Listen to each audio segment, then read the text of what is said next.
Bom dia, graça e paz a todos e a todas. Privilégio estar com vocês nessa manhã. Eu queria compartilhar sobre salvação e meio ambiente. E queria convidá-los a abrirem comigo as suas Bíblias. Primeiramente, no livro do Gênesis. É bom. Obrigado.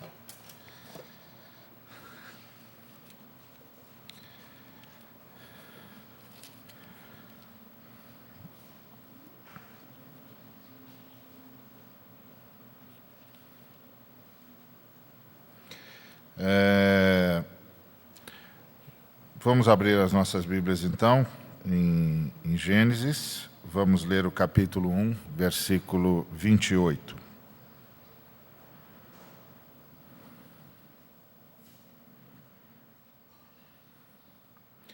Versículo 28 do capítulo 1 diz assim: E Deus os abençoou e lhes disse: Sede fecundos, multiplicai-vos, enchei a terra e sujeitai-a. Dominai sobre os peixes do mar, sobre as aves dos céus e sobre todo animal que rasteja pela terra. E agora o capítulo 2, versículo 8. E plantou o Senhor Deus um jardim no Éden, da banda do Oriente, e pôs nele o homem que havia formado. Muito bem. Esses dois textos sintetizam todo um processo, todo um caminho entre Deus e o homem. As Escrituras nos ensinam que Deus criou o universo, e depois veio fazer um trabalho especial na Terra, que fez em 6 dias ou 6 fases, dependendo de como se interprete, que culminou com o surgimento da raça humana e a delegação de Deus à raça humana para que cuidasse do Éden. O Éden é o nome que Deus deu ao planeta Terra. Porque, como diz um teólogo alemão, o texto diz, não que Deus plantou o Éden, mas que Ele plantou um jardim no Éden. Então, Éden é o nome que Ele deu ao planeta que nós chamamos de Terra. E, portanto, Ele entendia o planeta como um lugar de vida, um lugar de delícias, um lugar onde ele se manifestaria ou teria alguém que o manifestasse plenamente, guardadas as proporções. Aí houve a tragédia humana, que todos nós sabemos, inclusive no primeiro dia, na abertura, nós conversamos a partir dela. Houve a tragédia humana, os homens romperam com Deus, a raça humana rompeu com Deus, e aí a raça humana que deveria cuidar do Éden se tornou a causa do Éden ter sido amaldiçoado. Porque o Senhor disse ao homem, maldita é a terra por sua causa.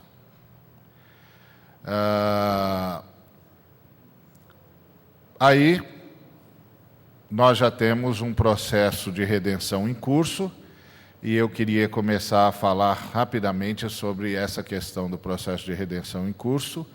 Mas antes de falar sobre isso, gostaria de chamar a atenção de vocês para a relação entre os dois versículos que nós lemos. A primeira relação que eu entendo haver entre esses dois versículos que nós lemos. O primeiro versículo que nós lemos dá ao homem a autoridade para dominar o Éden, dominar o planeta. O texto diz exatamente isso: multiplicai-vos, enchei a terra, sujeitai-a. O que é que está faltando nesse versículo? O que está faltando nesse versículo é modelo. Porque há várias formas de exercer domínio. Há várias formas de exercer governo. há várias formas de exercer comando. Está faltando modelo.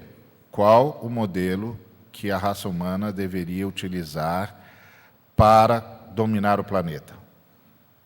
E eu penso que a resposta a essa pergunta está no segundo versículo que nós lemos. E plantou Deus um jardim. Deus, ao plantar um jardim e pôr nele o homem que havia formado, porque é exatamente essa a ênfase do texto, e plantou o Senhor Deus um jardim no Éden, da banda do Oriente, e pôs nele o homem que havia formado. Ao colocar o homem no jardim por ele plantado, Deus deu o modelo que não tinha dado no versículo 28. Qual o modelo de domínio que o homem, que a raça humana deve exercer no planeta? E o modelo é o modelo do jardim. O modelo do jardim é um modelo extremamente rico. Por quê?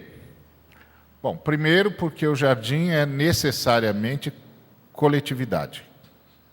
Ele é necessariamente comunitário. É um jardim, não é uma coleção de vasos. É um jardim. Então, ele é necessariamente comunitário.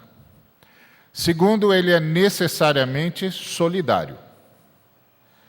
Porque são os mesmos nutrientes, a mesma chuva, o mesmo sol, para todos os componentes do jardim. Terceiro lugar, ele é necessariamente ecumênico. Todas as espécies estão contempladas no jardim. Então, todas as espécies têm o direito a sobreviver com dignidade e portanto, ter acesso aos nutrientes necessários para o seu desenvolvimento. E finalmente, o jardim é sinérgico. Ou seja, a beleza do jardim é maior do que a simples soma dos componentes do jardim. A beleza do jardim é justamente o resultado daquela harmonia. É justamente o resultado daquele ajuntamento, daquela organicidade toda, entre todos os espécimes. E o jardim é necessariamente sacrificial, porque as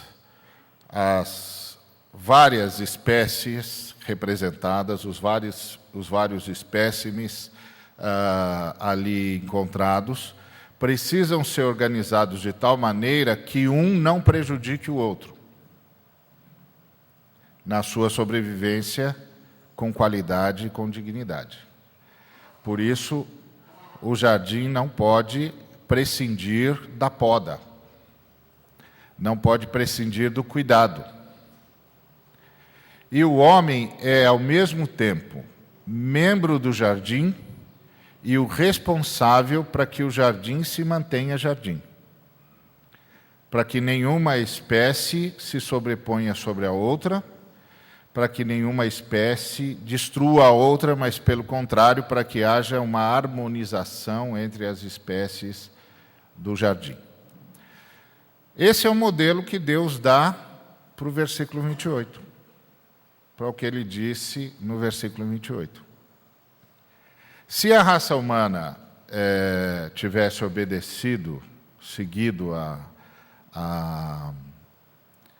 o exemplo do jardim, a pedagogia do jardim, nós teríamos outro planeta, nós teríamos outro modelo de desenvolvimento, nós teríamos um outro conceito de progresso, nós teríamos um outro conceito de vida e de sobrevida. Então, eu gostaria de começar, então, chamando a atenção para a diferença, para a complementariedade entre esses dois versículos. Gostaria, então, de chamar a atenção para o fato de que o jardim, nesse texto, é mais do que um lugar para estar, é um modelo para reproduzir. Então, a grande convocação de Deus à raça humana é que nós deveríamos reproduzir em todo o planeta o modelo do jardim. Isso, obviamente, faria com que nós nos contivéssemos também. Nós planejaríamos muito melhor a nossa ocupação do planeta, para que nós não fôssemos a espécie prejudicando as demais, como é hoje. Então, já estava contido no projeto divino, obrigado, já estava contido no projeto divino um modelo. Foi explicitado por Deus o modelo. Bom, mas aí nós rompemos com Deus e trouxemos a tragédia para o nosso ambiente. Então, onde é que a salvação atua aí? Bom, eu gostaria de chamar a sua atenção para o fato de que o que a gente lê em Gênesis 3, da queda do homem, já é parte do processo redentor de Deus. Por quê? Porque se você trabalhar, por exemplo, a queda a partir do apóstolo Paulo, por exemplo, você vai ter uma visão da queda muito mais drástica do que a de Gênesis 3.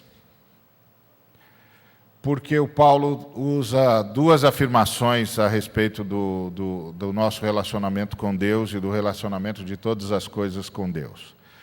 A primeira, que eu gostaria de salientar, aparece lá em Atos, no capítulo 17, quando Paulo diz que todos vivem, existem, se movem e existem em Deus. Tudo vive, se move e existe em Deus. Então, Deus é o lugar da existência. Não tem existência fora de Deus, não tem nada fora de Deus. Mas esse mesmo Paulo diz que de Deus nós nos extraviamos. Se não há existência fora de Deus, e se de Deus nós nos extraviamos, nós não deveríamos existir mais. Imagine